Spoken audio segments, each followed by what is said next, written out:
Allahu Akbar. Bismillahirrahmanirrahim.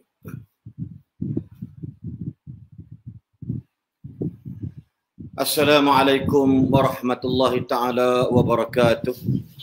Alhamdulillahi rabbil alamin wal aqibatu lil muttaqin wala adwana illa 'alal zalimin. Wassalatu wassalamu ala asyrafil anbiya'i wal mursalin wa ala alihi wa ashabihi ajma'in. Amma ba'd. Subhanaka la ilma lana illa ma 'allamtana innaka antal alimul hakim. La haula wa la quwwata illa billahil aliyyil azim. Alhamdulillah, segala puji hanya saja adalah milik Allah Subhanahu wa taala. Dan itulah yang paling utama dalam kehidupan kita. Kalau kita berada di mana-mana dan apa saja yang kita dapat nikmat daripada Allah, kalimah alhamdulillah, puji-pujian hanya milik Allah Subhanahu wa taala. Jadi moga-moga insya-Allah bila kita memuji Allah Subhanahu wa taala, jangan risau. Manusia juga akan memuji kita. Yakni dengan apa saja yang kita lakukan. Jangan tunggu pujian manusia, ya, tapi membelakangkan pujian Allah Subhanahu wa taala. Tapi maksud saya ialah alhamdulillahi rabbil alamin. Puji Allah lebih dahulu.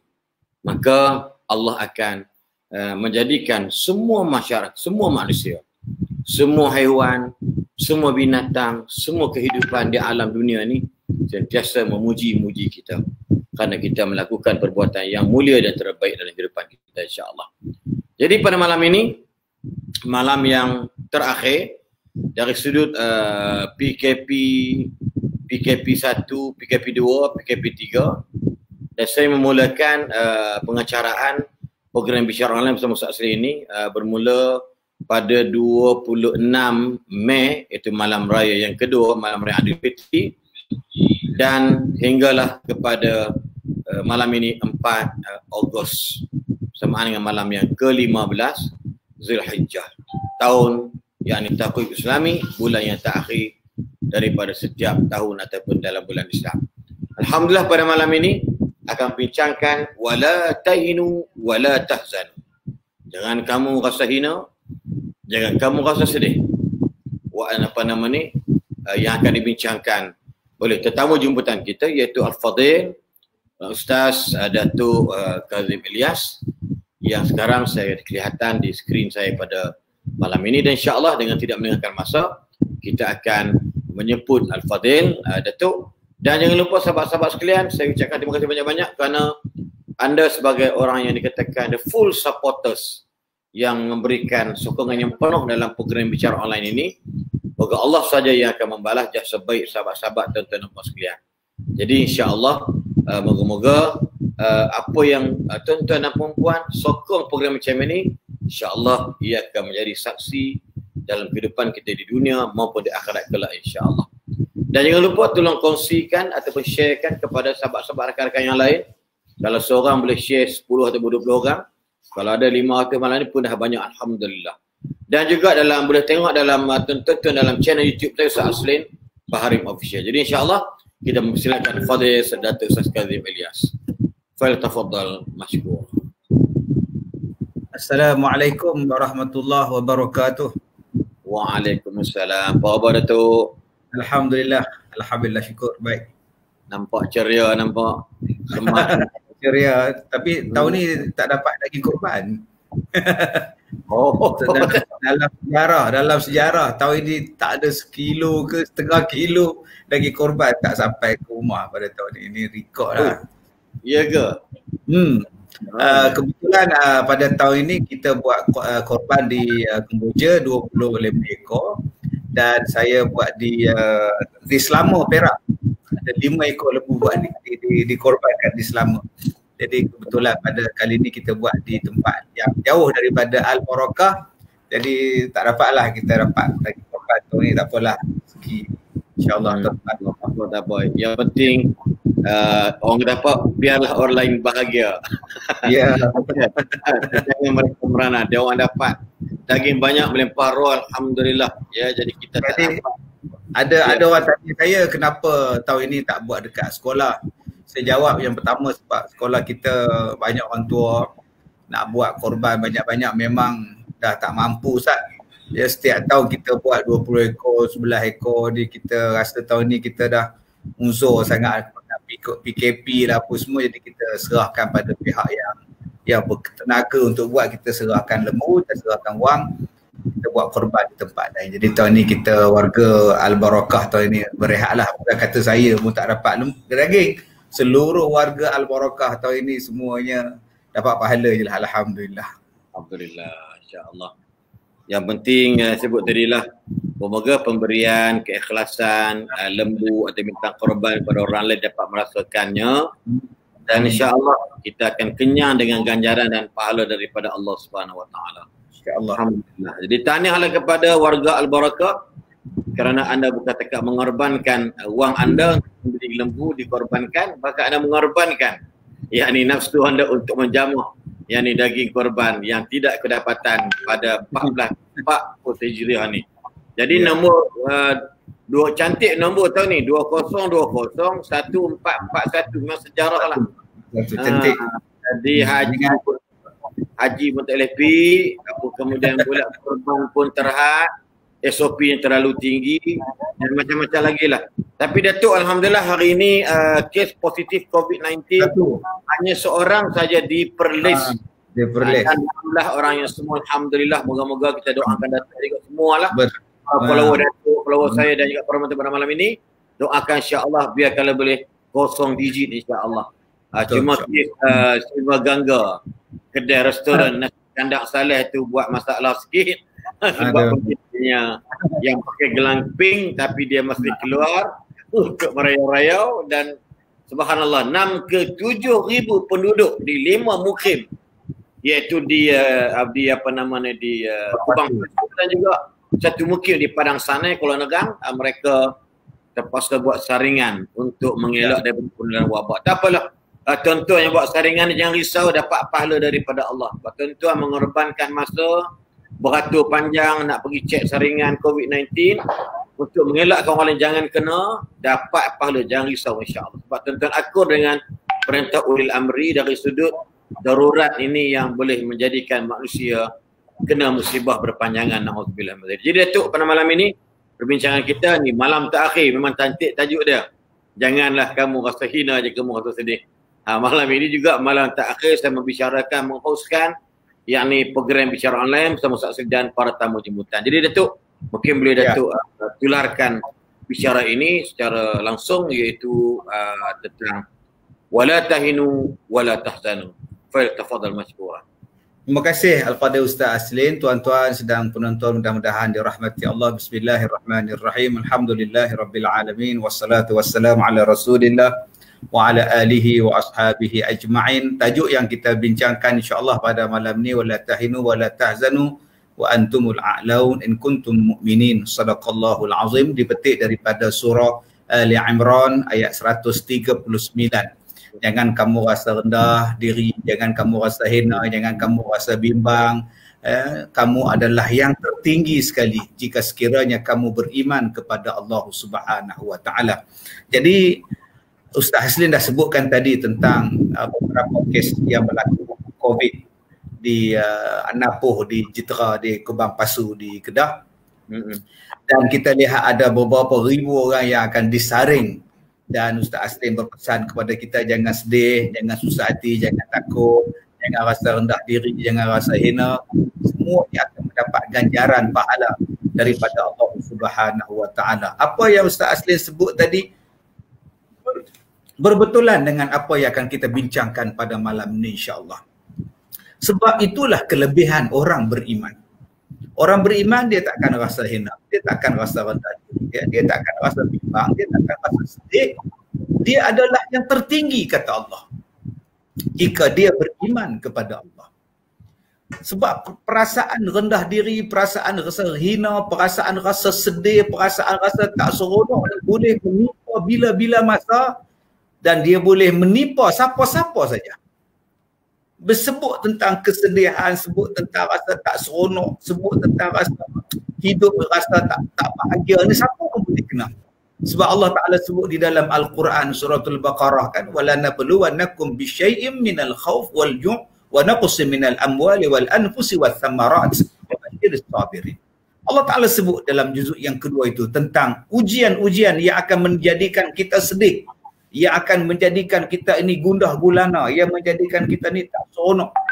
Ada ujian yang datang kepada kita berbentuk kehinaan. Dengan nama Muhammad saja pun orang dah hina. Nama dia diletak nama Muhammad, pergi cop pasport berapa jam dia kena tahan. Sebab nama dia saja Muhammad. Ada orang yang simpan janggut macam Ustaz Aslin saja, pergi luar negeri. Pasal janggut punya pasal pun kena tahan berjam-jam dalam bilik soalan, bilik soal jawab. Sampai ada yang terpaksa buang janggut sebelum naik kapal terbang supaya dia tak jadi masalah di sana. Hanya kerana janggut yang disimpan saja. Jadi Allah Ta'ala sebut kepada kita macam-macam bentuk kesedihan akan sampai kepada kita. Ada yang diuji dengan kelaparan, dengan ketakutan, ada yang diuji dengan kematian, ada yang diuji dengan kesusahan wang ringgit, kesusahan harta, buah-buahan, makanan dan sebagainya. Benda-benda inilah yang menjadikan kita kadang-kadang dalam keadaan sedih. Ya, ada orang yang berasa dalam keadaan hibah kerana apa? Berlaku perceraian dalam rumah tangga dia. Ada yang rasa sedih sebab berlaku kematian dalam rumah tangga dia. Ada yang rasa tak seronok sebab harta dia dicuri, harta dia hilang. Ada yang rasa tak seronok bila berlaku kepada dia gempa, banjir, berlaku kepada dia musibah macam-macam. Benda-benda inilah tuan-tuan yang menjadikan kita rasa sedih, yang menjadikan kita ni rasa tak seronok. Maka Allah kata, kalau kamu ni jadi orang yang beriman, kamu takkan jadi sedih, kamu takkan jadi tak seronok. Sebab kata Allah, wa antumul a'laun, kamu semua adalah yang tertinggi. Subhanallah. Allah bagi tahu kepada kita bahawa kita adalah golongan tertinggi. Kenapa yang kita nak jadi sedih? Kamu adalah yang terbaik. Tetapi dengan syarat kamu adalah orang beriman. Jadi tuan-tuan, insya-Allah perbincangan kita pada malam ini nak cerita macam mana yang dikatakan beriman itu. Nak cerita macam mana yang dikatakan kita ni kalau orang beriman, kita takkan jadi sedih. Kita takkan jadi susah hati. Kita takkan jadi hina. Tadi Ustaz Aslin sebut tentang tahun ini adalah tahun yang bersejarah. Bukan setakat nombor saya cantik 20, 20, 14, 41. Ya, macam-macam sejarah berlaku pada tahun ini. Orang tak boleh nak buat haji melainkan 10,000 seorang saja, 8 orang rakyat Malaysia saja yang boleh pergi buat haji. Ada yang kata, Ustaz, saya sedih Ustaz, saya tak boleh buat haji. Orang yang beriman dia takkan sedih. Pasal apa dia tak sedih? Pasal Allah Ta'ala sebut kepada kita, Nabi Muhammad beritahu kepada kita berapa banyak ganjaran-ganjaran yang kita boleh dapat walaupun kita tak buat ganjaran sesuatu benda. Walaupun kita tidak boleh pergi haji tahun ini, bukan tak boleh sebab apa? Ditangguhkan kerana masalah. Tetapi kita boleh mendapat pahala yang macam itu dengan buat amalan yang lain. Sebab itu kita kena jadi orang beriman. Bila kita jadi orang beriman, bila kita jadi orang yang berilmu, kita takkan rasa sedih. Sebab apa? Sebab kita dapat pahala kok lain. Macam ada orang perempuan, satu orang perempuan dia tanya pada saya, Ustaz, kenapa orang perempuan tak diwajibkan sembahyang Jumaat? Kami pun nak sembahyang Jumaat, kenapa orang lelaki ya Ustaz? Saya kata kalau orang perempuan sembahyang Jumaat, siapa nak jaga rumah? Siapa nak jaga anak-anak di rumah? Ada kata pembantu rumah ada. Saya jawab pembantu rumah pun nak sembahyang Jumaat juga. Dia duk tanya kenapa yang dia tak boleh sembahyang Jumaat. Saya kata akak, walaupun akak tak boleh sembahyang Jumaat, tak wajib sembahyang Jumaat, tapi akak boleh dapat pahala macam sembahyang Jumaat apabila dia berkhidmat kepada rumah tangga dia, berkhidmat kepada suami dia, berkhidmat kepada isteri, kepada anak dia. Pahala dia menyamai pahala menunaikan solat Jumaat bagi suami dia. Jadi orang yang beriman, dia tak akan rasa susah hati, dia tak akan rasa sedih. Sebab dia tahu bahawa ada benda lain yang Allah nak ganti pada dia, ya? Ada benda lain yang Allah nak bagi pada dia, ada kebaikan di sebalik sesuatu benda yang Allah cuba kepada dia. Inilah perbincangan kita pada malam ini. Jangan kamu rasa rendah, jangan kamu rasa hina, jangan kamu rasa sedih. Kamu adalah orang yang tertinggi dengan syarat kamu beriman kepada Allah. InsyaAllah Ustaz. Terima kasih Datuk. Kalau kita lihat, mungkin Datuk dah sebut tentang masalah suami ke yang isteri tak boleh pergi ke surau dan sebagainya. Jadi kadang-kadang ialah macam Datuk sebut memang cantik sebab orang yang tak boleh pergi haji, orang yang tak boleh pergi solat Jumaat, orang tak boleh solat Jumaat. Suatu ketika dahulu pada awal-awal PKP 1, 2 dan 3, tu antara dia melainkan 3 orang saja, yakni imam, bilal, dan sebagainya. Jadi kadang-kadang mereka ni nampak suka menyalahkan, ini masalah dia, suka menyalahkan AJK pilih kasih. Bila ada 40 orang pula AJK pilih sekian, dia tak dapat pilih. Bahkan dalam grup WhatsApp ni pun bergaduh. Sampai kita yang duduklah ustaz dalam grup tu pun dia tak perasan dah ada ustaz asli ni ke Ustaz Kazim dalam tu. Oh, dia macam bergomel dalam WhatsApp, bergomel dengan jari jemari. Jadi bila ada orang kata dalam bahasa muda, benda ni semua terjadi bukan kehendak AJK, bukan kehendak manusia. Bukan kehendak Duli Yang Maha Mulia Tuanku Sultan, bukan kehendak Yang Amat Perdana Menteri, siapa sekali, adalah merupakan kehendak Allah, ketetapan Allah SWT. Maka di sini ayat dalam bahasa muda, jangan kamu rasa sedih sangat. Ya, sebab tak boleh pergi Mekah. Sebab apa? Sebab orang beriman Datuk sebut tadi ialah mereka bukan suruh gembira, tidak. Maksud dia jangan sedih sebab ini ketetapan Allah. Jadi mungkin Datuk kalau kita lihat, adakah satu persoalan kita katakan rumah tangga tadi. Mesti lancar Datuk nak ulas. Tapi saya ambil pokok saya lupa.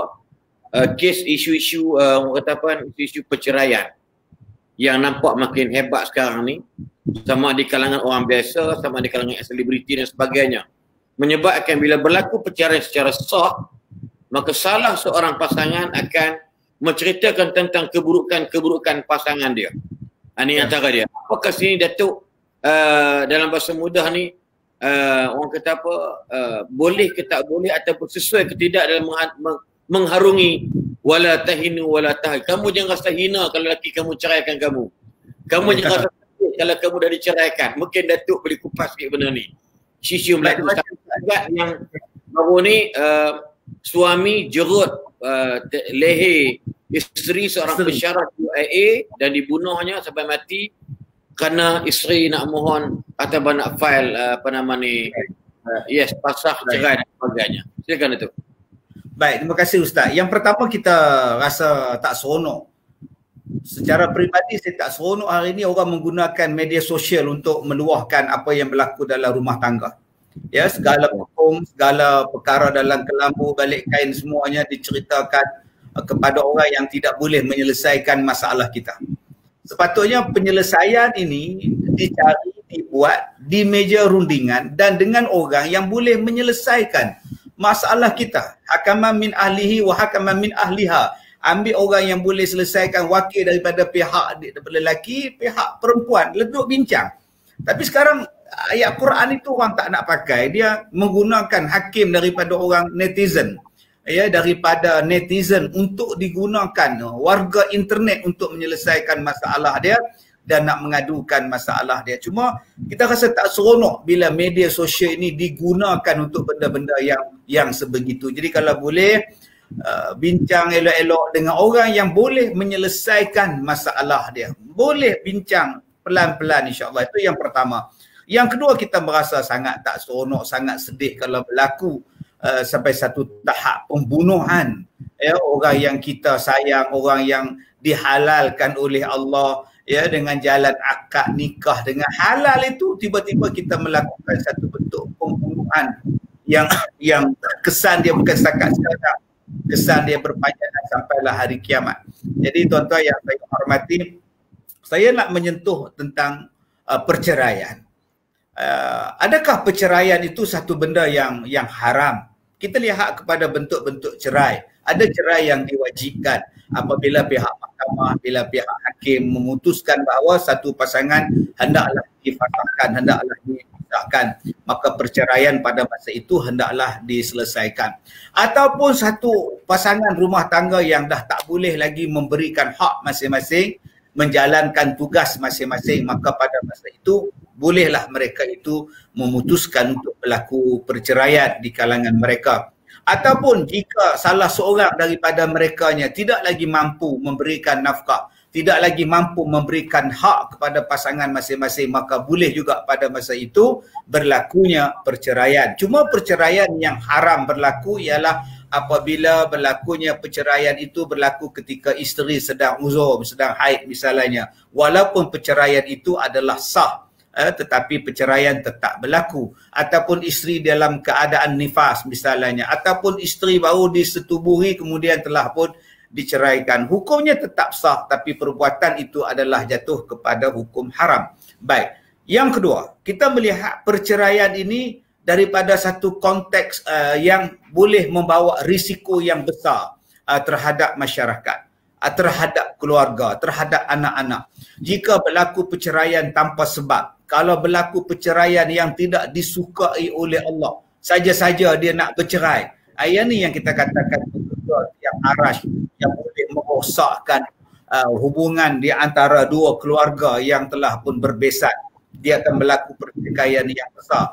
Jadi yang ni daripada konsep yang kita nampak daripada satu konteks, masalah perceraian adalah satu masalah yang akan melibatkan masalah hak anak, hak penjagaan anak, kemudian nafkah yang tak habis-habis turun naik mahkamah dan sebagainya. Sebab itulah perceraian ini walaupun diharuskan, tetapi kadang-kadang dia adalah perkara yang dibenci. Baik, yang kedua, yang ketiga, kita melihat perceraian daripada satu konsep, daripada satu konteks, dia boleh menyelesaikan masalah. Ini yang kadang-kadang yang orang tak nampak. Perceraian itu menyelesaikan masalah yang membelenggu bertahun-tahun. Banyak orang sekarang tuan-tuan yang hidup rumah tangga dia tak seronok, menjadikan rumah tangga tidak bahagia. Ada yang tidak bahagia sebab apa? Suami panas baran. Ada yang tidak bahagia, yang tak seronok bila isteri ni nusyus, isteri ni melawan dia. Rumah tangga dia tidak bahagia bila terlalu banyak campur tangan dalam keluarga dia, daripada pihak keluarga dia. Ada yang tidak seronok di dalam rumah tangga sebab masalah keuangan, suami banyak berhutang. Kemudian tak bekerja pula, hutang dengan alung pula. Dia menanggung masalah ialah si isteri. Begitu juga dengan masalah berlaku kecurangan, bukan setakat daripada suami. Kecurangan yang berlaku daripada isteri. Kadang-kadang tak seronoknya alam perkahwinan itu memakan masa bertahun-tahun. Jadi salah satu penyelesaian dia, bukan setakat kaunseling dah buat, berubat dah buat, solat hajat dah buat jumpa pakar, kaunselor semua dah jumpa dah tak boleh juga, maka berlakulah perceraian. Jadi tuan-tuan, perceraian juga kadang-kadang dia menyelesaikan banyak masalah. Yang keempatnya, kalau kita berani melakukan perceraian yang hak, yang patut bercerai, yang patut minta cerai, kadang-kadang Allah Ta'ala gantikan kepada kita jodoh yang lebih baik daripada yang bercerai. Berapa banyak kes yang berlaku ialah bila berlaku perceraian dengan suami atau isteri yang pertama, setahun dua selepas itu dia bertemu jodoh yang baik ini, jodoh yang baru ini lebih baik daripada jodoh yang pertama. Sebab itulah yang kita katakan, orang yang beriman kepada Allah, dia takkan rasa sedih kalau berlaku perceraian dan sebagainya. Sebab dia yakin bahawa dia baik dengan Allah. Allah Ta'ala gantikan orang lain yang lebih baik daripada yang pertama. Sebab itu salah satu konsep yang saya ajar pada orang-orang yang belajar dengan saya. Macam tali kita yang menjerut. Ada tali yang menjerut kita. Kadang-kadang kita kena berani membuang tali itu supaya tangan kita dapat bernafas dengan baik. Supaya cincin ni dah terlalu ketat sangat. Sampai seksa dah. Nak ambil air semayang pun susah. Ketat sangat dah. Berani-beranilah buang. Tukarlah cincin lain yang lebih baik dan lebih sesuai dengan kita. Cantik dipandang, sedap dipakai. Begitulah kadang-kadang. Kalau perkahwinan itu menjerut kita, menyusahkan kita, Islam membenarkan berlakunya perceraian. Dan selepas ini belajarlah untuk mencari pasangan yang lebih baik. Yang bukan setakat baik di sisi kita. Macam Ustaz Aslim sebutkan tadi, yang baiknya ialah letaknya di sisi Allah Subhanahu Wa Taala. Begitulah tuan-tuan. Jangan takut bila berlaku perceraian, jangan rasa sedih, orang pakat hina, orang pakat kutuk jadi janda lah apalah. Kadang-kadang perceraian itu menyelesaikan masalah yang membelenggu kita. Wallahu a'lam. Betul lah poin dia daripada Datuk. Memang pada saya cukup-cukup, orang kata rasa saya lah. Bagi mereka yang menghadapi persoalan dan masalah ini, saya rasa dapatlah kata orang kurang sikit masalah pressure, tekanan, stres dan sebagainya. Sebab tu buat apa sebab jodoh kita ni, ajal maut kita, rezeki kita ni bukan kerja kita tapi kerja Allah. Cuma kerja kita usaha. Ada orang usaha pagi sampai ke malam untuk jadi kaya tapi tetap tak kaya-kaya. Ada orang yang usaha sungguh-sungguh, sayang bini, sayang laki. Ya, sampai buat apa yang laki bini nak makan dia buat semua. Tapi akhirnya tetap berlaku perceraian. Anak 5-6 orang ke contohnya. Bila berlaku perceraian, inilah yang telah ditetap tentukan oleh Allah, maka si isteri atau si suami tak perlulah berduka lara sampai peringkat berdendam, sampai peringkat bermusuh-musuhan. Maka orang kalau berlaku macam ni, confirm dia bukan orang yang beriman kepada Allah. Yang ini sebut ayat tadi kan, wala tahinu wala tahzanu wa antumul alaun in kuntum mu'minin. Jangan sedih, jangan rasa hina sangat benda-benda ni. Title janda, title duda ni hina. Padanlah bini laki cerai, padanlah bini tuntut cerai. Sebab dia ni jahat sangat, duk perasan macam tu. Dia tak tahu yang tulis benda tu, catat tu adalah Allah Subhanahu Wa Ta'ala. Jadi saya rasa memang puas lah ke Datuk sebut. Saya rasa kalau penonton tak faham-faham juga, teruk berbenar malam ni tengok. Kan? Contoh dia, Ustaz ni nampak something malam ni bercakap kan, malam takhir ni. Kan? Jadi insya-Allah kalau kita berbalik kepada wala tahinu wala tahzanu tentang pengorbanan Nabi Ibrahim dan anak beranak. Sampai peringkat ada kita katakan Nabi Ibrahim AS sanggup sebelah anak. Ya.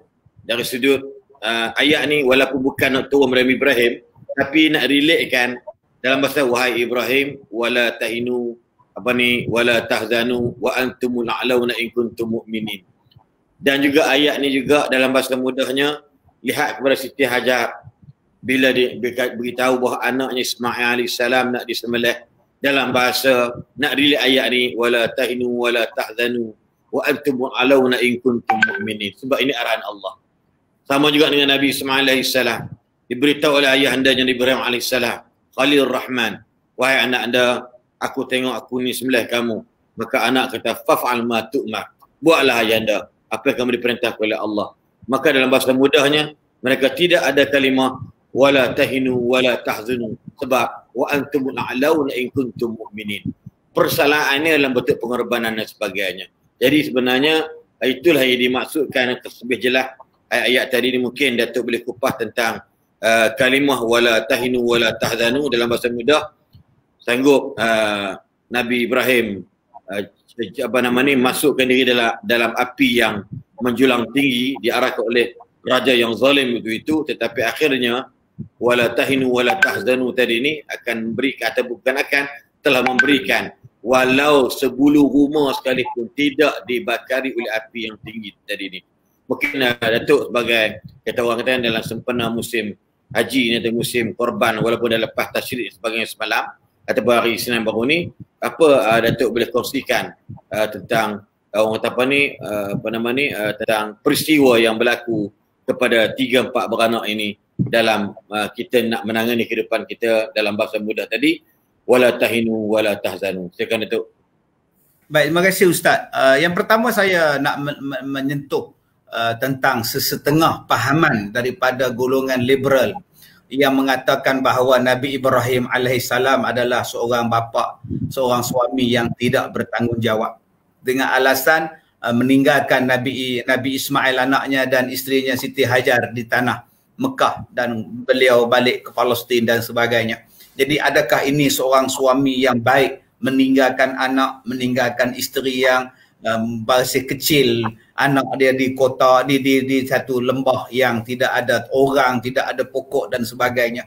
Jadi mereka mengatakan Nabi Ibrahim bukan sebagai contoh yang terbaik. Lalu mereka relatekan dengan Nabi Muhammad sallallahu alaihi wasallam. Nabi Muhammad bukan contoh bapa yang baik sebab meninggalkan Khadijah di Mekah dan Nabi Muhammad berkeluar di Gua Hira. Jadi tuan-tuan, ini pahaman tentang pahaman yang sedang merebak dalam masyarakat kita, pahaman liberal yang meletakkan menyebabkan mereka itu macam lebih bijak daripada Nabi Ibrahim, lebih kuat imannya daripada Nabi Muhammad, lebih mulia daripada pengorbanan Siti Khadijah, Siti Hajar dan sebagainya. Sehinggalah sampai pada satu tahap mempermain-mainkan, ya, la'iban walahwa, main-main pula tentang agama Allah, mempermain-mainkan tentang peristiwa korban ini. Ya, saya terbaca di dalam Twitter tentang ada orang yang kata besok aku nak jadi Nabi Ibrahim dan aku pula nak jadi Nabi Ismail. Ada pula jawab aku nak jadi Allah besok. Dia ingat main-main ke tuan-tuan. Ya, sampai kata besok aku pun nak buat korban, aku nak jadi Allah pula. Siapa pula yang jadi iblis? Amboi, pakat main-main ni tuan-tuan. Ni golongan-golongan ni yang duk bebas bercakap dalam Instagram, bebas bercakap dalam Twitter, seolah-olah bumi yang dia pijak ni bumi Allah, bumi dia yang menciptakan. Ini yang kita bagi amaran kepada golongan-golongan macam jangan sewenang-wenangnya. Allah bukan untuk dibuat main-main. Kisah pengorbanan Nabi Ibrahim dan keluarga baginda bukan peristiwa olok-olok. Peristiwa ini adalah satu peristiwa yang besar, lambang keimanan manusia. Baik, yang kedua, daripada sudut apa yang kita lihat, sudut satu ayat di dalam Al-Quran yang Allah Ta'ala berfirman, ati'u Allah wa ati'u Rasul wa ulil amri minkum. Ta'atlah kamu kepada Allah, ta'atlah kamu kepada Rasul dan pemimpin-pemimpin kamu. Di sini kita lihat ada tiga jenis ketaatan. Ketaatan yang mutlak kepada Allah, ketaatan yang mutlak kepada Nabi. Ketaatan yang ketiganya ialah kepada pemimpin. Baik, ketiga-tiga ketaatan ini tuan-tuan adalah ketaatan yang wajib, yang mutlak kepada Allah, yang mutlak kepada Nabi kita. Tak boleh bantah dua benda ini, tetapi ketaatan kepada pemimpin adalah menjurus kepada ketaatan kepada Nabi SAW dan Allah Subhanahu Wa Taala. Kalau perintah yang dikeluarkan berbetulan dengan perintah dua yang pertama tadi, maka wajib mentaati perintah pemimpin. Sebaliknya, jika perintah daripada pemimpin tidak berbetulan dengan apa yang ada di dalam Allah dan Rasul, maka tidak wajib mentaati perintah pemimpin tadi. Sebab itu tuan-tuan, mentaati kepada tiga-tiga perintah ini, sama ada kita suka ataupun sama ada kita tak suka, wajib kita taat. Sama ada dalam keadaan terpaksa ataupun dalam keadaan tidak terpaksa, wajib kita taat kepada benda ini. Allah Ta'ala memerintahkan, maka wajib kita taat walaupun kita tak suka. Hari ni ada orang tak suka, dia kata saya tak suka nak pakai tudung. Saya tak mau pakai tudung. You all pasal nak paksa saya pakai. Mak saya pun tak paksa, bapak saya pun tak larang, bapak saya pun tak marah saya pakai bikini. Pasal you all marah saya pakai bikini. Jawapan dia, Allah memerintahkan kamu menutup aurat. Allah yang perintahkan kita tutup aurat. Wajib taat. Sama ada kamu suka, ada kamu tak suka. Ini adalah perintah Allah. Wajib kita tutup. Wajib kita ikut. Sebab hari ni ada orang yang bagi alasan, mak saya tak bising, bapak saya tak bising. Apa pasal you all nak bising?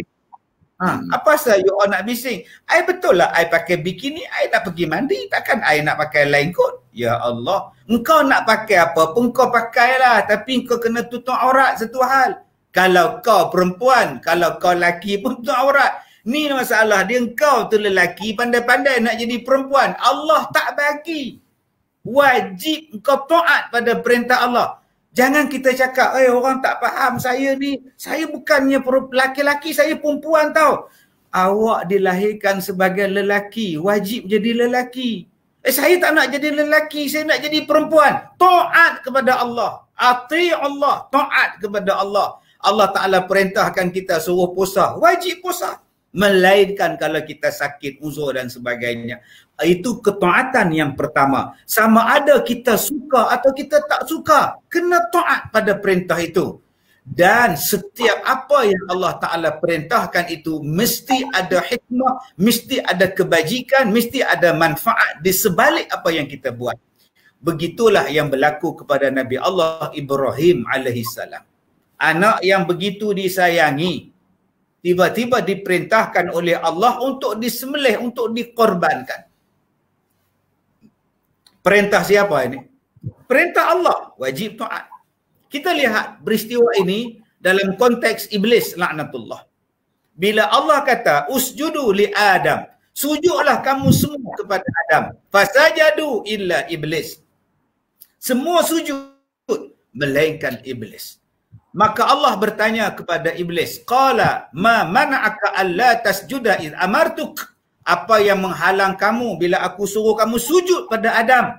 Iblis menjawab, ana khairum minhu. Aku lebih baik daripada dia. Aku daripada api, dia daripada tanah. Aku lebih baik. Di sini kita lihat iblis. Dia tidak melihat siapa yang mengeluarkan perintah. Dia melihat perintah semata-mata. Dia melihat perintah ni tak sesuai dengan nafsu dia, dengan naluri dia. Maka dia tantah perintah itu. Sepatutnya dia melihat perintah ni datang daripada siapa? Daripada Allah. Bila datang daripada Allah, tak boleh bantah. Begitulah Nabi Ibrahim. Perintah sembelih anak datang daripada siapa? Allah. Nabi Ibrahim tidak bantah. Sebab dia tahu Allah maha baik. Allah maha bijaksana. Apa yang diperbuat oleh Allah, disuruh oleh Allah, mesti ada sebab dia. Di sinilah tuan-tuan, jangan rasa sedih, jangan rasa susah hati. Kamu adalah orang yang terbaik kalau kamu beriman kepada Allah. Nah, sekarang tuan-tuan, akibat daripada perintah itu ditaati oleh Nabi Ibrahim, seluruh umat manusia sampailah zaman Nabi Muhammad ini, sampailah zaman kita ni tuan-tuan, masih mengingati, masih melaksanakan, masih menyebut apa yang diperbuat oleh Nabi Ibrahim, Nabi Ismail ini. Inilah dia tuan-tuan kesan apabila kita taat kepada Allah Subhanahu wa taala. Begitulah bila kita taat kepada Nabi Muhammad sallallahu alaihi wasallam. Ketaatan kepada baginda adalah ketaatan yang mutlak. Jangan bantah, jangan tolak, jangan cari yang lain yang dikatakan lebih baik daripada Nabi Muhammad sallallahu alaihi wasallam. Tidak ada. Cuma yang ketiga, ketaatan kepada pemimpin. Kadang-kadang ketaatan kepada pemimpin ini ada yang wajib kita kena ikut. Ada yang tak payah kena ikut. Kadang-kadang yang kena ikut ini walaupun nafsu tak suka, tetapi kalau perintahnya berbetulan, maka hendaklah kita ikut. Contohnya sekarang tuan-tuan, PKP. Arahan sekarang ialah bila duduk di tempat yang sesak kena pakai topeng separuh muka tutup. Arahan ramai yang tak suka, lemah lah, menyampah lah, aku dah bersolek kena pakai pula. Nafsu tak suka. Tapi perintah itu adalah perintah yang kena ikut. Ikutlah. Tak pun pakai gelang oren ke, gelang apa ke. Jangan keluar daripada rumah. Kuarantin sendiri. Jangan keluar. Wajib ditaati. Ini satu bentuk perintah untuk kebaikan. Walaupun kita tak suka. Walaupun tak suka apa ni semayang jauh-jauh jarak-jarak. Nak buat macam mana? Perintah pada masa itu untuk menyelamatkan nyawa kita sejajar dengan kehendak agama kita. Maka pada waktu itu kita wajib ikut. Untuk apa? Berkorban untuk diri dan berkorban untuk masyarakat. Pendeknya Ustaz, kita nak lihat di sini bahawa ketaatan kepada Allah, kadang-kadang kita ni jadi pada satu benda yang Allah, macam dulu ada orang tanya, dia kata, Ustaz, dia tak boleh nak pergi haji tahun ini. Ada kawan dia yang bukan Islam, ketawakan dia sebab dia nak pergi haji, tiba-tiba dia tak boleh nak pergi haji, kawan ketawakan dia. Dia tanya komen saya kata lantak pergi kat dia lah. Peduli apa, dia bukan agama Islam. Inilah kehebatan orang Islam. Allah kata pergi. Tapi jika ada maslahah, jika ada masalah, jika ada darurah, jangan pergi. Begitulah sifat orang Islam. Dapat nikmat, alhamdulillah. Dapat ujian pun, alhamdulillah. Ada benda lain yang Allah Ta'ala nak bagi kepada kita. Wallahu a'lam. Masya Allah Datuk.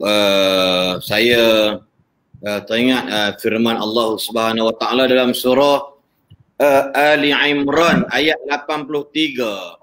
A'udzu billahi minasyaitonir rajim. Faghayra dinillahi yabghun wa lahu aslama man fis samawati wal ardi taw'an wa karha wa ilaihi yurja'un. Jadi bila Datuk sebut ayat tadi ni, ayah I pun tak pernah tegur I, you nak tegur I. Jadi satu benda ni, saya ingat isu-isu skrip ini sejak akhir-akhir ini selalu diperdengarkan kepada masyarakat. Melantak dekat I nak pakai apa pun, I nak telanjang depan orang. Kan melantak because this is my right, the human right. Oh. So ni antara sebab Datuk sebut tadi, suka tak suka kena ikut. Sebab ayat dia kata pada walahu aslama man fil ard fi samawati wal ard taw'an wa karha. Hang suka tak suka sebab hang ni lain kali akan patah balik kepada Allah Subhanahu Wa Taala. Itu antara dia. Jadi kadang-kadang contohlah Datuk, isu yang lepas, saya ingat isu lepas. Isu pada 2019. 2020 ni tak ada isu sangat sebab ada SOP. Bila keluar berkeliling ada yang mengatakan jangan duk korban di sekolah-sekolah lembu ni. Ini mengguris hati orang penganut agama lain. Maka keluarlah, ni seronok ni, yang kita pun keluarlah statement. Para penguasa pun keluar, oh jangan, rahmatan lil alamin. Ini kena jaga hati orang semua. Jadi dalam bahasa mudahnya mungkin, apa pandangan Datuk? Kita bukan nak masuk isu politik, tidak. Tetapi kadang-kadang kita rasa macam satu kepelikan.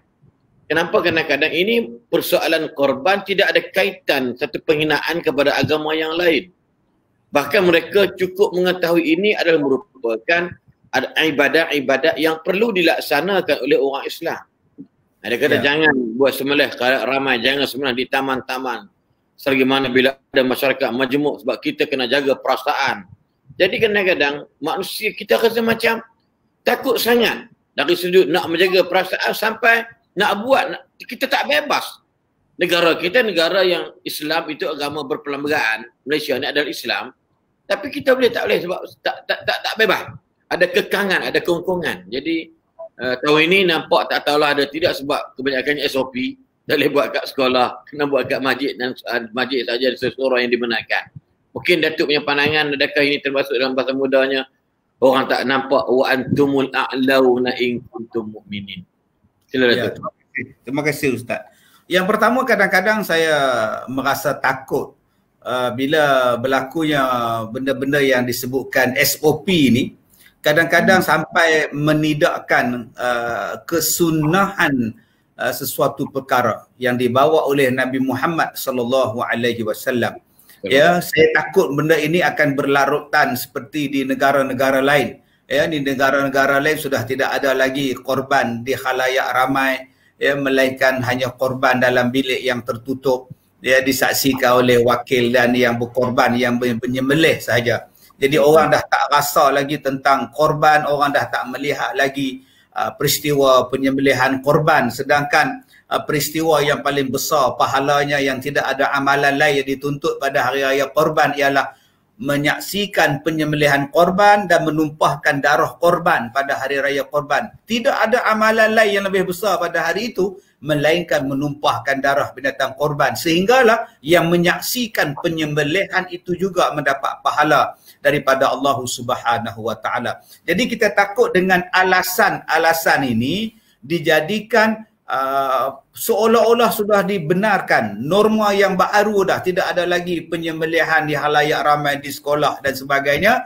Maka pada masa itu mewajarkan tindakan ataupun alasan ataupun permintaan yang berlaku sebelum ini konon-kononnya menghiris perasaan umat lain, menghiris perasaan penganut agama lain dan sebagainya. Ini satu cara yang tidak disedari ataupun secara halus. Bagaimana cara untuk menyelesaikan masalah ialah dengan timbulkan SOP macam ini dan korbankan di tempat yang tersembunyi. Maka tertutuplah, maka tidak jadi isu lagi. Dan akhirnya kita telah memandang bahawa perkara yang dibawa oleh Nabi Muhammad, perkara yang diajar dalam Islam, bagaimana penyembelihan, sudah tak nampak lagi keistimewaan dia.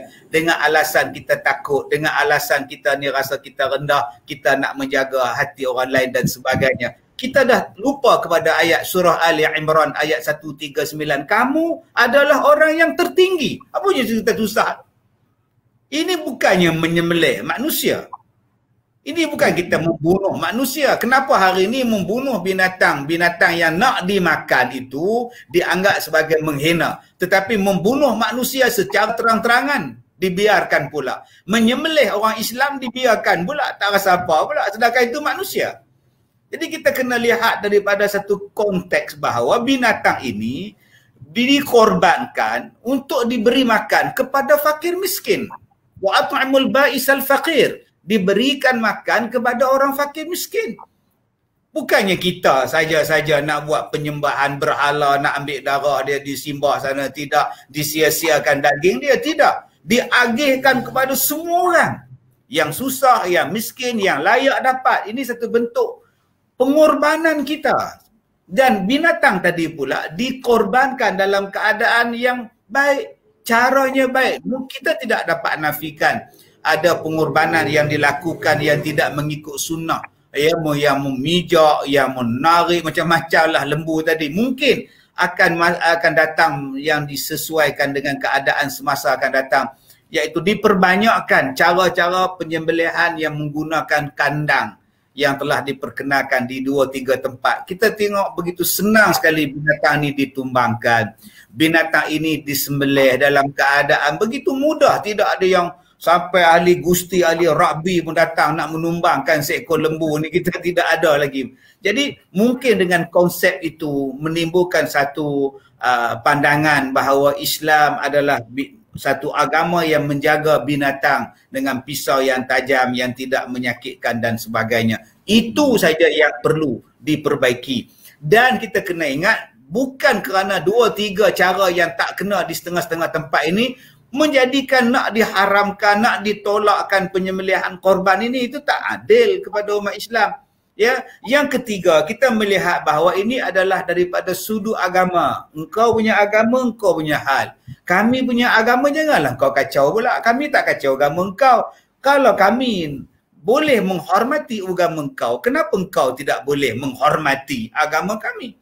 Ya, kenapa hanya umat Islam nak menyembelih lembu saja perlu kepada bising, sedangkan kereta, sarung cushion kereta pun diperbuat daripada kulit lembu juga. Kenapa kita tak bantah kereta Mercedes yang menggunakan 5 ekor lembu untuk setiap sebuah kereta dia di dalam nak membalut sarung cushion dia? Kenapa tak diboikot kereta Mercedes tu? Dia juga menyembelih lembu dia untuk membuat sarung cushion leather seat itu. 5 ekor lembu untuk sebuah kereta. Kenapa tak diboikot? Dengan bangga pula kau boleh bawa pula. Sedangkan kami bukan nak jadikan leather seat. Kami nak memberi makan kepada orang. Sebab lembu ini memang adalah dijadikan oleh Allah, oleh Tuhan untuk sebagai makanan manusia. Begitu juga kenapa tak dibantah, tak diboikot kedai makanan segera yang menyembelih lembu beratus-ratus ekor sehari untuk disediakan daripada burgernya, daripada makanan yang berasaskan daging tadi. Kau boleh beratur pula, kau bawa anak-anak kau makan, walaupun kau tak makan daging tu, tapi kau makan di kedai yang sama, yang tu menyajikan makanan yang sama. Jadi jangan hanya kau anti kepada Islam, kau burukkan kepada umat Islam, kau kata pada umat Islam ni tak kena dalam bab pengorbanan, tetapi dalam bab-bab lain yang terang-terang menyembelih binatang-binatang ini, kau tak lawan, kau tak bantah, kau tak tunjuk perasaan. Jadi ini namanya satu benda yang kau pilih, benda yang dibuat oleh orang Islam kau bantah, yang tak dibuat kau tak oleh bukan Islam kau tak bantah. Ini tak adil nama dia. Sedangkan kami adalah agama yang tak mengacau agama orang lain. Jadi janganlah orang lain nak mengacau agama kami. Kita hidup dalam sebuah negara yang berkongsi langit, berkongsi tanah, berkongsi sungai, berkongsi pasir, rumput dan sebagainya. Saling hormat menghormati di antara satu sama lain. Wallahu a'lam. Ya, betul yang Datuk sebut tadi. Anak pun kadang ialah mungkin dia orang nampak macam kezaliman tu dari sudut ikat lembu sampai 10 orang terbalikkan lembu, satu pakat pegang kaki dan sebagainya. Ya, itu antara dia lah yang ada pun nampak. Jadi kita pula viral benda tu sebab seronok sangat sebab kita sembelih lembu. Ya. Yang nak sebut kita tak tengok macam mana mereka sembelih kambing sebuah negara di benua India, sembelih kambing, tarik tu pakai payung, kepala pancung terus, terketak-ketak lepas tu tobek. Ada sebuah negara di sebelah apa nama ni, sama ada Vietnam ataupun Laos dan sebagainya, mereka boleh orang kata apa ni, anjing sebagainya kan, yakni sampai peringkat siat kulit anjing, bakar anjing hidup-hidup. Ya. Untuk kemudian masuk di dalam air panas. Jadi benda-benda jatuh sebut yang betul lah. Sebab dia nampak yang teruk kita Islam je, yang mereka semua bagi mereka buat kezaliman pada binatang. Cuma kadang-kadang kita nampak Ustaz yang lembu yang dimasukkan dalam alat pengisar hidup-hidup tu. Itu contoh dia ada juga macam tu. Lagilah bapak kena zalim. Kalau kita nak cabar ada orang, hang tengok agama hang ajar tak buat macam tu. Wallahualam kan. Itu antara dia lah. Cuma kadang-kadang tu pengalaman Ana di Pakistan, Ana duk tengok orang sembelih lembu, tak adalah lembu ganas macam lembu kat Malaysia ni. Yang ni satu benda yang Ana kagum sikit pula. Orang Pakistan jenis keras-keras kat ni, jenis bergaduh. Ada jumpa silap bergaduh. Tapi lembu dia bila sembelih Datuk, saya tengok tak ada pula sampai 10 orang, 5 orang pegang-pegang. Saya ingat 2-3 orang je sembelih, elok lembu tu. Dekat Malaysia ni pula, ya Allah, lembu tak badan, lembu halui. Tergajang sembelih kan, habis terpelanting orang kampung.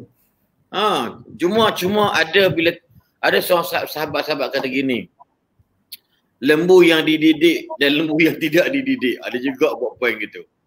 Kan. Dia kata lembu ni mungkin makan makanan haram ke Ustaz kata dia. Sebab jenis lembu ni makan kelapa sawit orang, makan pokok orang. Jadi bila nak sembelih kebaikan dia macam memberontak tau. Macam tu kan. Itu antara dia kata amboi. Hampa pandai-pandai buat poin sendiri kan. Itu antara dia. Jadi Datuk, Masya Allah kita sebut tadilah orang kata apa ni yang kita lihat kepada bila kita ni sampai peringkat kita rasa rendah diri sangat lah kan. Kalau benar-benar orang komen kita yang awak buat ni tak betul dan sebagainya, kita rasa hina sangat. Sampai ke kadang-kala ni kita boleh peringkat hormat pula agama orang lain. Dan penghormatan yang nampak macam memuliakan mereka. Kan, kita sekat menghormati itu memadai, tapi nak memuliakan sampai peringkat kita nak Malaysia ni mengamalkan amalan yang sama rata. Jadi kalau ada isu-isu yang kena pada orang lain, maka kita kena berhenti, kita kena stopkan sebagainya. Sedangkan ini adalah merupakan syariat atau perintah Allah Subhanahu Wa Taala. Jadi banyak sangat orang komen-komen subhanallah. Jadi kita nak baca komen ni terlalu banyak dan penonton kita pun alhamdulillah ramai pada malam ini, peminat Datuk Ustaz Kazim Ilias. Alhamdulillah, terima kasih banyak. Jadi mungkin Datuk dalam bahasa mudah di penghujung bicara ni, Pejancelek ni kita rasa dah sampai penghujung dan mungkin Datuk boleh ulas lebih lanjut ataupun kesimpulan ke whatever sebelum kita mungkin ada soal jawab. Kita akan tengok pilih. Kalau ada soal jawab, tuan-tuan boleh ajukan soal pada Datuk. Jadi mungkin sebagai kesimpulan ataupun khulasatul kalam perbincangan kita pada malam Datuk, silakan. Terima kasih Ustaz Aslin. Tuan-tuan yang dirahmati Allah, tadi Ustaz Aslin ada sebut tentang lembu yang educated dengan lembu yang non-educated. Tadi kan lembu yang terpelajar, yang tak terpelajar, yang melawan di Pakistan badan sadar-sadar agak angka-angka pakcik-pakcik di Pakistan, tapi lembu baik, ya kan? Yang Malaysia ni tak pakai dengan lembu kecil, tanduk orang merata. Baik Ustaz, sebenarnya arwah ayah saya adalah seorang penternak lembu, seorang penggembala lembu, orang yang terlibat dengan lembu, dan dia mati pun sebab lembu. Ya, dia bawa lembu dia untuk dijual di pasar, naik lori di belakang dia, dan dia duduk di sebelah driver, dia kelendan lori. Ketika sampai di Pekan Batu Korau, dia mendengar lembu di belakang lori tu, dah mungkin dia pun berdiri bangun, dia nak tengok belakang, tergelincir Ustaz, dia jatuh di atas jalan raya dan pecah kepala dia meninggal di situ di Pekan Batu Korau tahun 1973. Waktu tu saya berumur 8 bulan Ustaz. Jadi saya tak jumpa dia, tak pernah ingat 8 bulan ingat apa benda pun. Tetapi saya jumpa dengan anak murid ayah saya, arwah ayah saya yang saya jumpa dia boleh kurang dalam 10 tahun lepas saya jumpa, dah tua dah pun anak murid ayah saya ni. Jadi dia sembelih lembu Ustaz cukup mudah. Jadi bila saya tengok dia sembelih lembu, saya tanya dia, Abang Haji ambil petua apa? Abang Haji, dia kata aku ambil petua daripada arwah ayahmu. Dia kata, daripada ayahmu aku ambil petua sebab aku duduk mengaji dengan dia. Sebab ayah saya ni guru, ayah saya ni tok lebai masjid, tok imam, semua dia guru semua. Dia kata aku dapat ilmu ni, nak sembelih lembu ni, nak sembelih kerbau, ambil daripada arwah ayahmu. Jadi mungkin tuan-tuan di sini boleh kongsikan ambil petua ni. Sebab Ustaz, ayah saya dia sembelih lembu seorang dia Ustaz. Dia yang rebahkan lembu, dia yang ikat lembu ke apa ke, dan dia hanya ikat kaki dia sekali, satu je kaki dia. Cukup. Dan dia rebahkan lembu seorang dia dan dia sembelih. Selesai semua. Tak macam kita dekat 20 orang seekor lembu ni. Jadi lembu ni, bila ayah saya pegang, lembu ni senang tumbang dan senang disembelih. Jadi anak murid dia bagi tahu, dia kata bila aku nak sembelih lembu, aku ambil petua ayahmu. Dia kata dia ambil satu daun, sehelai daun, dan dijentikkan daun tadi dekat dengan telinga binatang tu, sebaris dengan telinga binatang tu, dia jentik daun tadi sambil dia baca ayat daripada surah Hud ayat 56. Inni tawakkaltu 'ala Allah rabbi wa rabbikum ma min dabbatin illa huwa akhidhun bi nasiyatiha inna rabbi 'ala siratin mustaqim.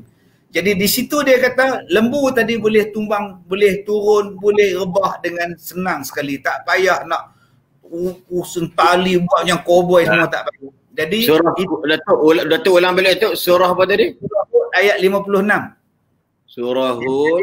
Ambil daun, baca pada daun dan dijentik daun tadi sambil dibaca ke arah lembu yang kita nak sembelih, kerbau yang kita nak sembelih.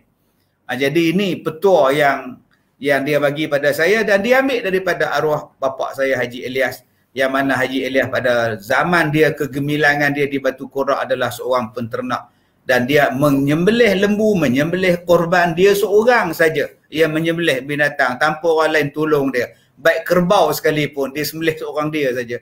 Jadi itulah petua dia yang mungkin boleh dikongsikan bersama dengan penonton-penonton FB Live kita pada malam ni, Ustaz. Terima kasih, Ustaz. Surah Hud ayat 56 ni tuan-tuan boleh melihat kepada surah Hud ayat yang ke-56. Jadi bagi mereka nak sembelih apa sekalipun, sama ada kambing dan lembu dan sebagainya, kalau ayam ni ialah bacalah mana patut kan. Lembu ni bersifat dia besar, jadi dia ganah. Jadi insya-Allah anda ingat masa tengok satu orang kata apa, mungkin Datuk tengok orang hantar kat kita video WhatsApp, iaitu orang Mak Saleh sembelih kambing, dia baca bismillahilladzi la yadur, tu ayat tu sahaja menyebabkan lembu tadi, kambing tadi memang dia tunduk elok aja. Jadi baru-baru ni anak kita lah yang baki kita buat korban di luar negara. Cuma nak mengambil seronok tu, anak tak pernah dah buat kambing. Baru ni anak sekarang ni masih di Kampung Bukit Jana, Datuk, dah 8 hari dah. Oh gitu. Ya. Ayah anak meninggal dunia baru-baru ni. Ya betul. Jadi apa nama ni, anak pergi kampung Rata Panjang di Selama Perak, jadi ambil kambing sekor kat itu. Jadi kambing ni biasalah naik lori semua, kita pegang kepala dia tu, kita baca, kita bisik dia, duduk elok, kita baca ayat sebagai alhamdulillah, kambing tu subhanallah. Dan itulah mungkin jinak kita pun kata bukan ujub tapi terpegun, ya Allah kata dia. Jadi bila kita berkata tak apa, ini saya ni ambil beli awak dia untuk buat korban kerana Allah, insya-Allah. Jadi subhanallah, dia manja. Baru kenal sehari dia manja, kita diikut kita. Mungkin kita pun tak tahulah, mungkin kebetulan ke wallah alam lah. Tapi kita yakinlah macam Datuk sebut, kalaulah ayah anda Datuk Kazim ghafarallahu lahu, jadi orang kata apa, boleh buat sembelih lembu korban, seorang sembelih dan sebagainya, wallahu alam. Kelebihan di situ ialah dalam bahasa mudah Datuk dah bagi dah ilmu pada malam ini, surah Hud ayat yang ke-56. Saya kadang-kadang tengok mungkin Datuk lembu ni marah sebab ramai sangat orang kumun dia. Itulah. Yang kumun tu pula lembu tu bau macam lembu juga, silap ribu lagi dia marah sangat. Dia ada jolok dia, ada cocok dia, semuanya ada. Yang pijak kadang memanglah bila diviralkan dalam video, makna manusia orang Islam terlalu ganas nak menyembelih lembu dan sebagainya. Mungkin yang Datuk sebut dia, mungkin kita ada satu SOP untuk macam mana cara-cara menyembelih. Dan anda setuju juga dengan tindakan di Indonesia, dia masukkan dalam tong. Daripada masuk dalam tong, benda dia tutup, dia rapatkan, dia sendatkan lembu tadi ni sesuai dengan badan lembu, sama ada lebar dan panjang, kemudian keluarnya kepala, dia terbalikkan apa nama ni tong tersebut. Jadi subhanallah. Jadi antum a'lamu bi umuri dunyakum. Jadi Islam tak larang. Kamu lebih mengetahui urusan dunia kamu. Buatlah macam mana selagi tidak melanggar syariat Allah Subhanahu wa ta'ala. Jadi masya-Allah. Toke welding dah kena buat lah. Orang-orang Melayu kita yang jadi toke welding besi dah kena buat lah. Perbanyakkan benda itu, diedarkan di seluruh negara kita. Ustaz ni dalam kita punya komen ni, usahawan atas talian, pelaburan Azad Islamic Investment, betul ke? Kalau tak betul, apa pula tindakan dari Ustaz? Ya, saya dah menjelaskan berkali-kali di dalam Facebook saya bahawa saya tak terlibat di dalam sebarang pelaburan Islamic Investment dan sebagainya. Dia gunakan gambar saya, termasuklah dia gunakan gambar Ustaz Aslin juga, Ustaz ya. Ya, betul. Jadi kita dah nafikan dan kita telah pun membuat laporan polis. Jadi kita ambil kesempatan di sini, jangan percaya dengan mana-mana gambar kami yang digunakan tanpa izin daripada pihak kami untuk orang buat pelaburan ke, guna nama kami ke, sila lapor pada polis. Ini semua adalah scammer, semua jangan terlibat, jangan bagi duit, jangan masukkan duit dalam akaun mereka. Ini semua pembohong mereka. Betul. Jadi saya nak beritahu ke Datuk dan juga para pecinta ilmu pada malam ini, memang saya sendiri mewakili pada Tuan Haji Asri Ahmad merupakan ikon kepada Bursa Saham Malaysia, yang mana dia mendidik rakyat Malaysia puluhan ribu mengenai tentang selok belok saham yang syariah. Jadi dalam bab-bab ini kalau tuan-tuan tengok muka Ustaz Aslin tu, pelaburan saham syariah bagainya ada tanda halal jakim yang kurang ajarnya, siap dengan abang halal jakim tu. Aku geram sungguh. Kalau memang kita tengok memang kelas hati belasah ada orang buat kerja ni. Ada halal jakim semua tu. Jadi kalau tertera kata anda ingin buat pelaburan, sila masuk duit sekian, itu adalah pembohong semata-mata. Kalau nampak muka saya sebab Datuk, anda pun tiba sebenarnya dunia saham dengan bursa saham. Saya ada akaun CDS dan sebagainya. Kita main juga. Kalau tak percaya, tanyalah Menteri Agama pun sama juga. Waktu jadi beliau mufti, kita ajak dia buat rasmi seminar. Tapi kalau ada muka saya, jom seminar bersama Ustaz Aslin, seminar pelaburan syariah, yes, marilah ramai-ramai. Bukan saya yang kondak, tapi Haji Asri kondak, mungkin Cikgu Aidil kondak.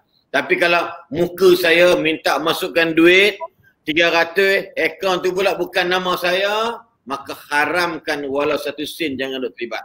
Abaikan dan blok saja ni punya ni. Dan kita juga Datuk dah report sebenarnya kepada SKMM, termasuk Amin Idris, termasuk Dr. Zahruddin Abdul Rahman, termasuk yang seronoknya Ustaz Idris Ahmad pun terlibat sekali.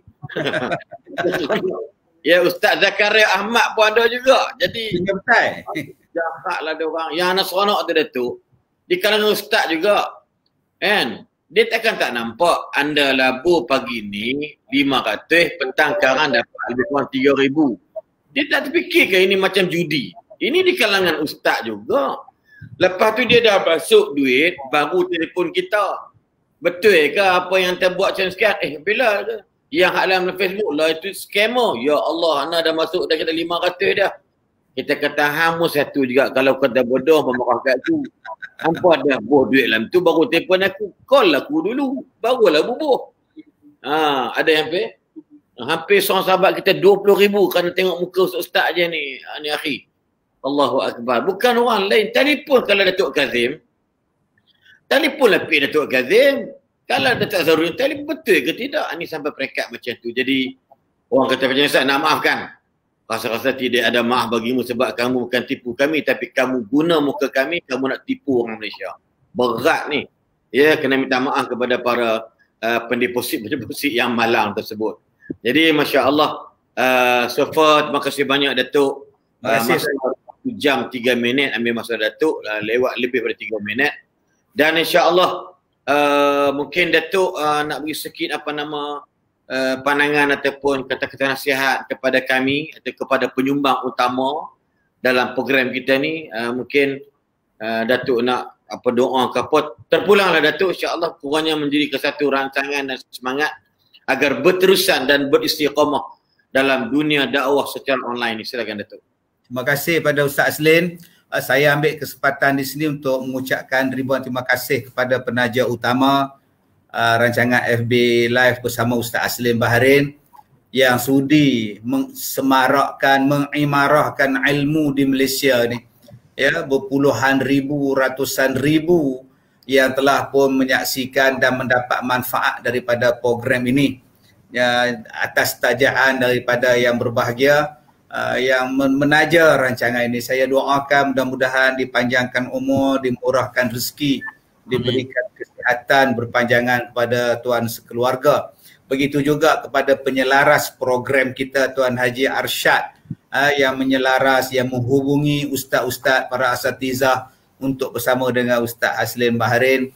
Dan saya rasa ini satu program yang mendapat sambutan sangat baik daripada seluruh peminat majlis ilmu di Malaysia khususnya, Singapura dan Brunei tidak ketinggalan juga di Selatan Thai dan sebagainya.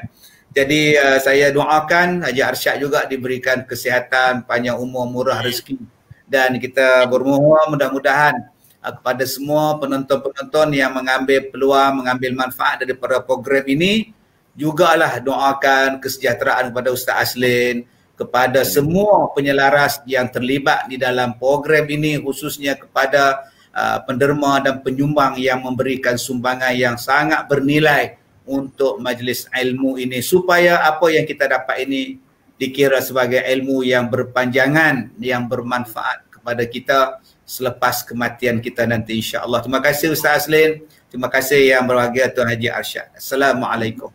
Terima kasih banyak Datuk, dan insya-Allah kita ada program akan datang.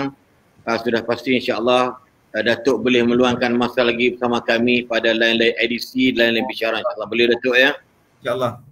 InsyaAllah. Terima kasih banyak Datuk Kazim yang mana sudi bersama kita, dan insyaAllah jadi mungkin Datuk Kazim dia ada hal lain, insyaAllah kita teruskan mungkin bersama Haji Arsyad sebagai orang kata pun dalam bahasa mudahnya untuk menyampaikan nasihat dan pandangan, dan juga hasil daripada cetusan program dakwah atau bicara online Ustaz Aslin Bahrain bersama para tamu jemputan. Jadi mungkin saya jakat ucapan ke apa yang sepatutnya, insya-Allah. Silakan. Bismillahirrahmanirrahim. Assalamualaikum warahmatullahi wabarakatuh. Alhamdulillah, bermula daripada 1 Syawal kita bersiaran langsung hingga ke 4 Zulhijjah. Bermakna 2 bulan lebih Ustaz berterusan. Ya. Kita bersiaran langsung di sini. Saya ucapkan terima kasih kepada Ustaz Aslin yang conduct siaran langsung ini setiap hari tanpa miss, dan semua ustaz-ustaz yang kita jemput, saya ucapkan ribuan terima kasih, dan dari pihak penaja beliau pun mengucapkan ribuan terima kasih kepada semua yang sudi bersiaran dengan siaran langsung ini. Wallahualam. Assalamualaikum. Kami juga mohon maaf apa yang terkurang dan dalam segi siaran ini, insyaallah. Wallahualam. Assalamualaikum warahmatullahi wabarakatuh. Terima kasih banyak Tuan Haji Arsyad. Jadi saya pun sama juga Ustaz Aslin Bahrain. Kadang-kadang mungkin dalam bahasa kita mengawal atau mengacarakan bicara online ini mungkin ada terkasar bahasa, terguris kata, dan bicara mungkin dengar-dengar tu macam sakit hati, sakit jiwa sebagainya. Jadi minta maaf banyak-banyak. Jadi insya-Allah doakan kami semualah, semua ustaz-ustaz dan termasuk ustaz kita yang terakhir pada malam ini dalam khas program khas PKP ini, Datuk Kazim sihat. Dan Datuk Kazim tadi pun ramai orang kata Datuk Kazim semakin handsome. Jadi seorang pun dia pun tak puji saya sebab saya nampak makin hitam kot. Dia berjumpa untuk 2-3 hari ni Datuk tahu, anak pergi Bukit Berketam. Bukit Berketam, pergi Mesyur Rumput, pergi Tebang Pokok, Bakak semua. Jadi besarlah adik-adik kan cuti panjang ni. Durian habis tak? Durian habis durian? Durian alhamdulillah mungkin masuk lapis yang ketiga ni dah mula balik. InsyaAllah mungkin apabila 8, 9 ikut insyaAllah. Itu adalah, jadi alhamdulillah lah. Moga-moga orang kata apa ni, program yang kita buat ni memang banyak sangat bermanfaat kepada orang lain. Bahkan ada orang bagi feedback, dengar ceramah keluarga, suami saya dah mula sedikit berubah. Contoh dia dengar ceramah keluarga mana-mana ustaz lah, bukan kita saja. Isteri saya dah mula macam bercakap lagi sikit lembut dan sebagainya, macam-macam lah. So feedback ini sebab kita rasa macam kita bukan ujub, rasa hebatnya kita, tidak, tetapi kita rasa betapa orang kata very very happy kerana ada pendekatan ataupun perubahan dan sebagainya. Jadi pada malam ini terima kasih banyak, dan bagi mereka yang ingin program berjalan langsung, okey, boleh anda komen dalam ruangan Ustaz Aslin Bahrim Official, tulis tolong sambung semula program ini, tapi mungkin tiap malam tu mungkin tak mampu rekod, mungkin seminggu, mungkin 3 malam ataupun selang semalam ataupun seminggu sekali, insyaAllah. Semoga ada lagi sponsor ataupun tajaan daripada sahabat-sahabat. Subhanallah, memang kita selutlah angkat tangan tabik lah orang yang memang saya ingat banyak orang kata apa ni, semangat mereka dalam program bicara dakwah online bersama Ustaz Aslin Bahrim dan tetamu-tamu jemputan. Jadi sekali lagi, jazakumullahu khairal jaza. Allah saja yang balas, yang kami tak mampu nak balas melainkan doa untuk tuan-tuan sekalian, insya-Allah. Jadi Datuk, masih banyak, jumpa lagi. Jazakallah, बहुत-बहुत शुक्रिया, मेहरबानी, खुदा हाफिज चला, कुर्बानी, अल्लाह को प्यारे है कुर्बानी. Itu bahasa mudahnya, insya-Allah. Kurbanlah, because Allah amat sayang orang yang mengorbankan sesuatu sama ada harta dan masa dia demi orang lain. Allah ko pyare hai kurbani. Subhanallah. Jadi Haji Asyad, jumpa lagi, insya-Allah. Masih banyak. Kalau nak sembang sebalik skrin, insya-Allah. Assalamualaikum warahmatullahi wabarakatuh. Pak menyanyi ni, kita tunggu Datuk Kadir menyanyilah, akan datang, insya-Allah. Assalamualaikum warahmatullahi wabarakatuh. Waalaikumsalam warahmatullahi wabarakatuh. Alhamdulillah.